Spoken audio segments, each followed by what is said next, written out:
Hi, and welcome to British Dad Reacts. My name is John. Thank you for watching. And if you do like this kind of content, then please consider leaving a like, subscribing, or leaving a comment. Now, every so often I try and do first-time reactions because people are kind enough to send in requests, and I guess it's imperative for me that I do listen to those, because those are the people who watch the videos. So thank you if you have recommended something. I do keep a list. This is somebody I've reviewed a few times, Ren. And it's always intriguing because, I don't know, he's such an artist from what I've seen. This is the story of Jenny and Screech that was recommended by a number of people.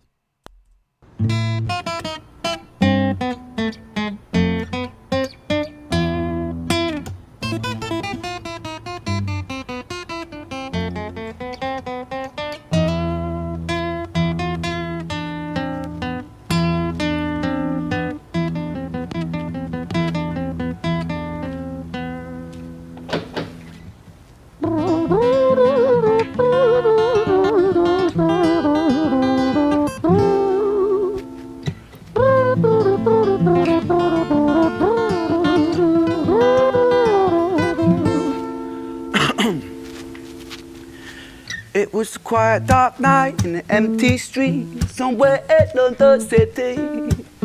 Jenny walked alone, she was dragging her feet. She was heading back home to sleep. Well, she knew this town, she knew this floor, because she walked it about 1,000 times before. She wanted to escape. Can you blame? Well, on the very same night, in a different place, there walked this hooded young youth by the name of James. He was 14 years old and out of his brain. He'd been smoking ganja with the boys. James, he grew up to be a kid of the street. His mates called him Screech. He was quick on his feet. He was a liar, a thief. At 14 years old, the devil had set his sights on his soul. As Jenny walked home all alone, she felt scared. Usually she was alright, but it was like there was something in the air. A divine intervention telling her to beware. Maybe intuition bogging her and making her so scared. Sirens sounded in the distance to the beat of Jenny's feet. A symphony of the night that echoes crime on London streets. Jenny turns a corner, their eyes they meet. Our poor girl Jenny, a boy named Screech. Give me all your money, bitch, give it to me. If you cooperate, then you'll soon be free. I want your purse, your phone, don't fucking look at me. I mean it, bitch, are you listening to me? Jenny freezes statue like a lady shakes stalactite. Feel like liquid nitrogen in the dark night. She tried to find strength to move, but stayed as still as a statue in high-heeled shoes. I always find Ren's videos challenging because obviously when you do a reaction, kind of, I don't know, I suppose the concept is that you're supposed to add some insight or give some kind of revelation. No chance. There's too much going on. There's too much of a story. I tend to do reviews where I've done my kind of research and either know the music or know the band, or I've done a lot of research on them. This is a very familiar story. That fear that people have when walking home, particularly women. What the hell you playing at? You playing games with me? I swear to fucking God, I'll slice the rosy off your cheeks. You think I don't mean it, girl? You don't know me. The last thing you see will be a boy code. Screech reached with the sheath of the blade, with the teeth that could bite through steel and slice concrete. And he swung possessed with the devil in his chest, and the statue she was turned to butter in her breath. It was a quiet, dark night in an empty street somewhere in London City. Jenny lay still on the cold concrete. She's found somewhere to sleep. Well, she knew this town, she knew this floor, 'cause she'd walked it about 1,000 times before. I guess that she escaped. It's such a shame.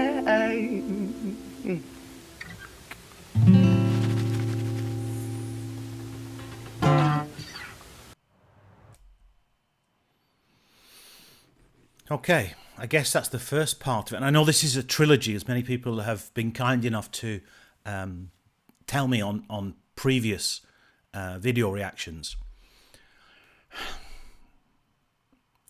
You know, it's kind of like modern poetry, modern storytelling. And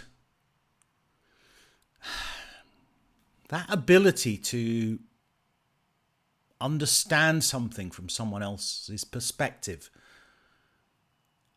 is something that we sorely miss. But he's got it in spades. It's just amazing.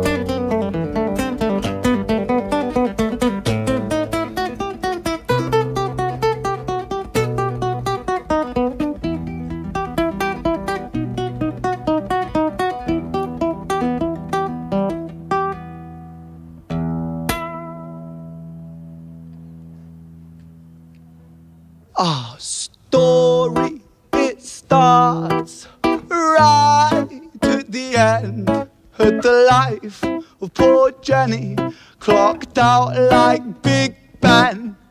Dear Screech, dear boy, where did he go? He melted into the black night just like snow. Patrick, man, let me in, please open the door. I think I fucked up, Patrick, really fucked up, man, I'm not sure. I got crazy, left this lady lying still on the floor. I think I killed her, Patrick, come on, man, I can't knock no more. But Screech kept on knocking till his knuckles became sore. But there's no sign of Patrick down at number 54. No refuge for our villain, for the bitter hands of fate, with something far more sinister in mind that does away.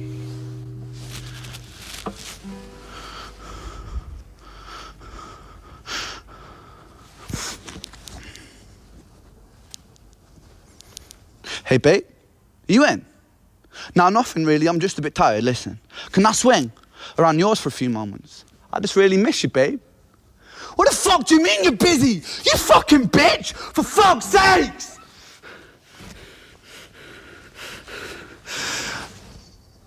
Siren sounds approaching like a banshee in the night.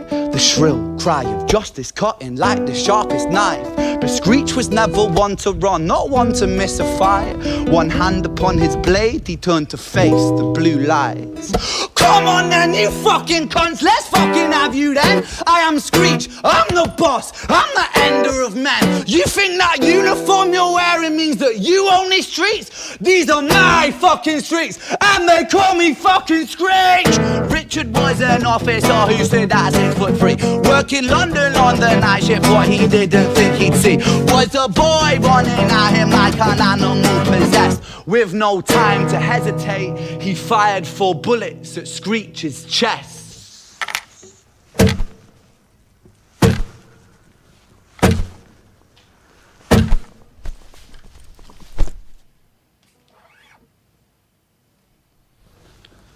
Our story, it ends right at the start.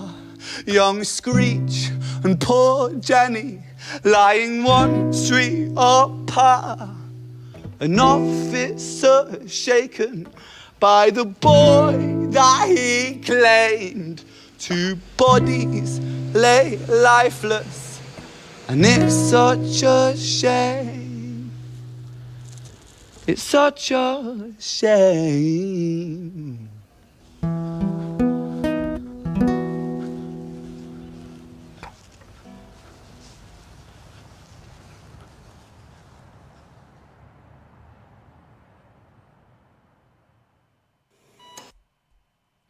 I guess that was the second part of the trilogy. First Jenny story, then Screech. kind of feel embarrassed, really, because I can't do justice to this.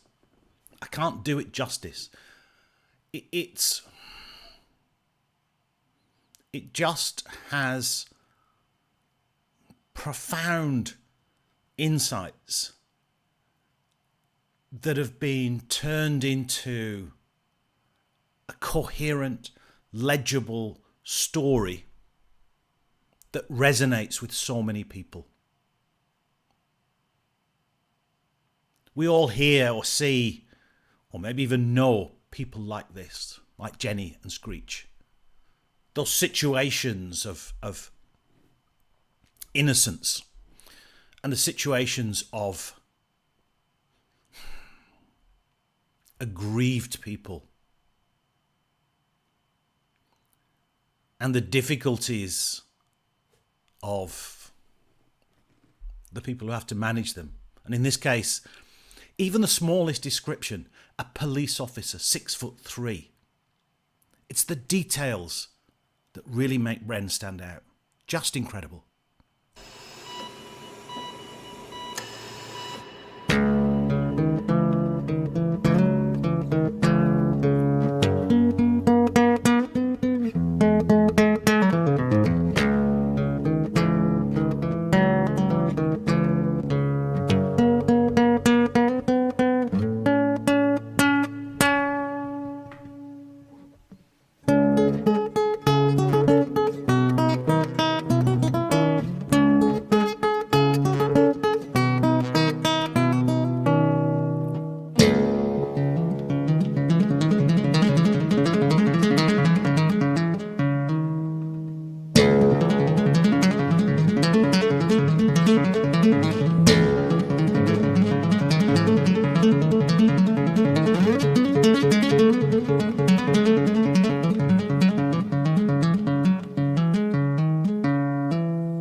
London City, far from pretty, 2005. A lady down in Paddington is fighting just to stay alive. Rhythmic beeps and bloodstained sheets, our lady weeps, she's tired and frail. To set the scene, we must rewind the hands of time for Violet's tale. Okay, I don't know who Violet will be, but I'm sure we'll come to it. But again, the little details here, and there's something so emotional about this. Obviously, it's set in a kind of hospital. It's in the hospital gown. There's a, I don't know, saline drip put up there, obviously not connected. Fighting for her life in Paddington, presumably St. Mary's in London. A place I know well.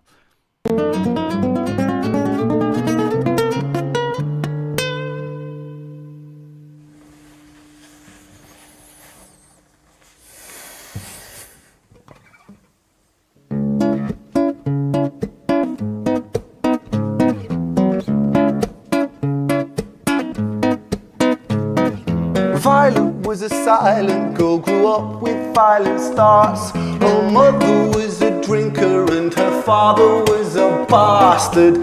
Every night he took a tie but never left the room. I'll spare you of the things he did, I'm sure her mother knew. Violet was a silent girl, she moved out at 16. A semi-detached council flat, paid for by a welfare scheme. Packing shelves at Tesco, stacking jars like pickled bricks. She met a boy named Stevie and he was a little prick. Violet was a silent girl and Violet she fell fast. See, Stevie was a wrong un, but he sure knew how to charm her. Every night he took a tie but never left the room. History repeats itself, he'd paint her black and blue and dark. She never stood a chance. dance. Violet, why are you always so quiet? On her bedroom door and he's irate. He's been drinking and smoking, he's up late. And he stands by her bedside, she shakes, but her eyes stay shut. You fucking slut, I know you're up. And he pinches her eyelids and folds them up. Violet, why are you lying to me, Violet? She stays silent, things turn violent. That's the sound of his fists when they fall like a crashing pilot. Hit like hailstones, one to the collarbone, full force, full blown, blood's black bone, crack, knick, knack, paddywhack, one to the jaw and the tooth spat, detached, fist connects and disconnects a bone. A quick deflect to misdirect the blow, but nonetheless his punches met her throat. Such a mess he's left her bruised and broke. Violet, why you always so silent, Violet? Why you such a little liar, Violet? Do you think I want to do this, Violet? In character, she stays silent. Well, say something, Violet. Silence. Fucking say something, Violet. Silence. Wait. Say something, Violet. Not one word. She stays quiet.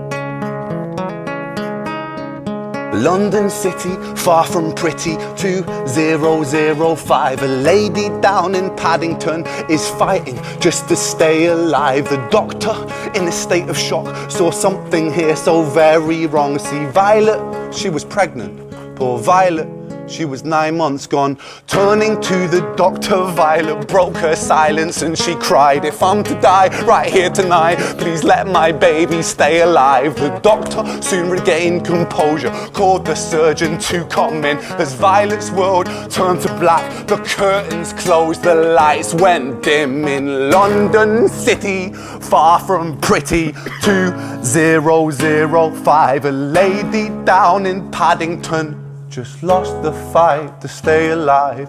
A tragedy or a miracle, it happened on these very streets. Two twins, lying side by side. A girl named Jenny and a boy named Screech.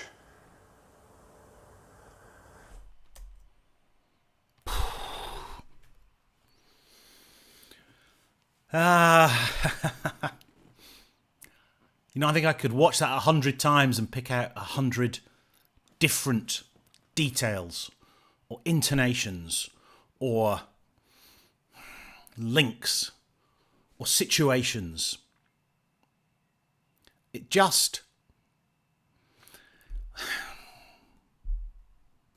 I think all you can do is just be grateful that there are people who can kind of transcend our normal view of things and convert it into something that gives us pause for reflection.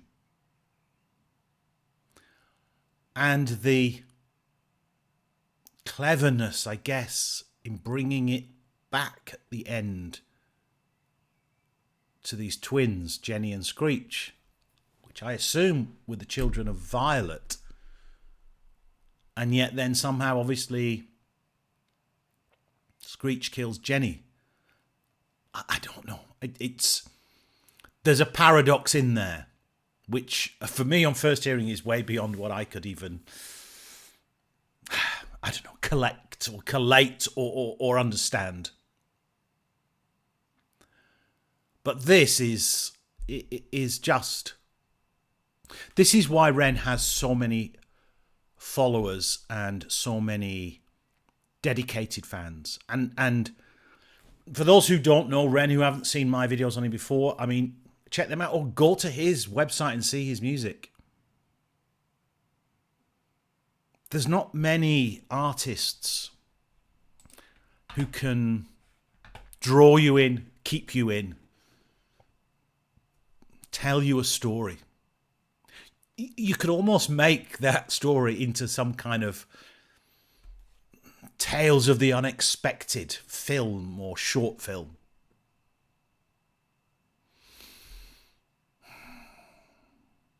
These things don't come from, I guess, the normal pathways of life. They come from deeper. And given what people have shared and told me about Ren and his life, his illnesses and his struggles, sometimes it's that struggle that produces such greatness. The Story of Jenny and Screech by Ren. As I said at the beginning, leave a like, subscribe, leave a comment. But thank you so much for watching.